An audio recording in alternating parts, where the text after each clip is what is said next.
Yeah, Nachime. For the past 2 years, I've been a bit busy with developing a new comic book, Anawak Itlilo, or Ink of Anawak. And now I might need some of y'all's help to help publish this in more indigenous language. Anawak Itlilo is an indigenous comic that's based around Central America and Mexico, or Mesoamerica in general.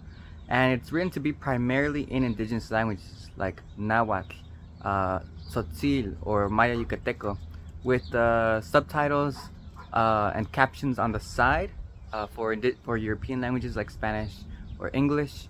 And there's very few indigenous comics that deal with Mesoamerica in general. Kamasot is one of my favorite native indigenous comics from all the ones that I've seen. Codex Black is among the other few ones. The Aztec Empire online, which you can find for free online. And Tales of the Feathered Serpent. So these are among the very few comics that you'll find that are catered or themed around indigenous experience. But even among all of these, almost none of these you can find actually translated in indigenous languages. Whenever indigenous youth want to read a comic and experience the fun that comes with reading comics or manga or anything like that, they have to go to Spanish or they have to go to English.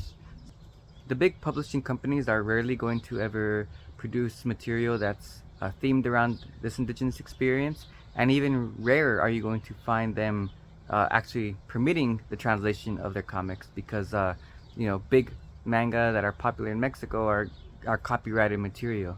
And so we have a huge limitation, both because it's hard to get translation for these languages, but also the topics of a lot of these comics are not catered around a Mesoamerican experience. And so that's what I'm trying to fix with this with comic that I'm producing. The idea with this comic is that it's not going to be translated just into Nahuatl. The idea is that this comic will be translated into as many indigenous Mesoamerican languages as possible, or as many indigenous languages in general as possible. But of course, each translation is going to need its own vetted indigenous translator.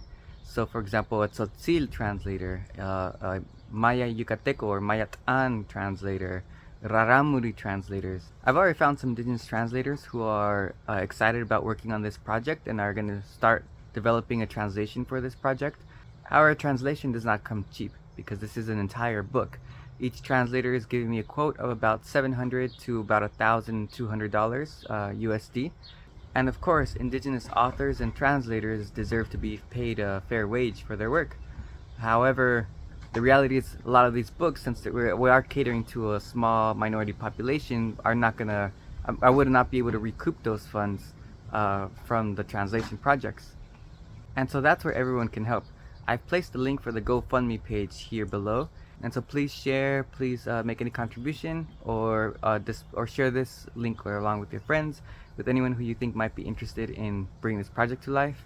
And of course, if you'd like to see this book translated into any indigenous language of your choice, please comment on that below here.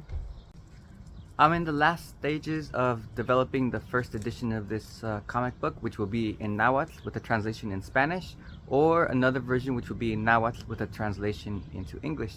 As soon as it's available, we're just working on the final details, but as soon as that's available, I'd say before the end of June, I'll post a link to the book here as well.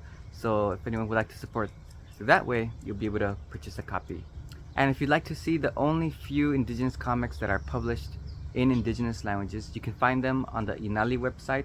Inali has actually created a competition that's now turned into a yearly competition for indigenous languages. And so this competition promotes the creation of comics that are focused only on indigenous languages. So to date, a few publishers have won awards, some for Nahuatl, some for Masawa, and some for Mazateco. So feel free to check that out as well. And for a bonus, the plant that I have here behind me is Tecoma xochitl in Nahuatl, or Tocoma xochitl, also called in the Huasteca sometimes. Tecomatl is a large gourd, and this plant looks giant, like a large gourd. So I think that's why it's called Tecomatl. And it is hallucinogenic, and I think it's pretty toxic from what I read online too. Tlaskamate.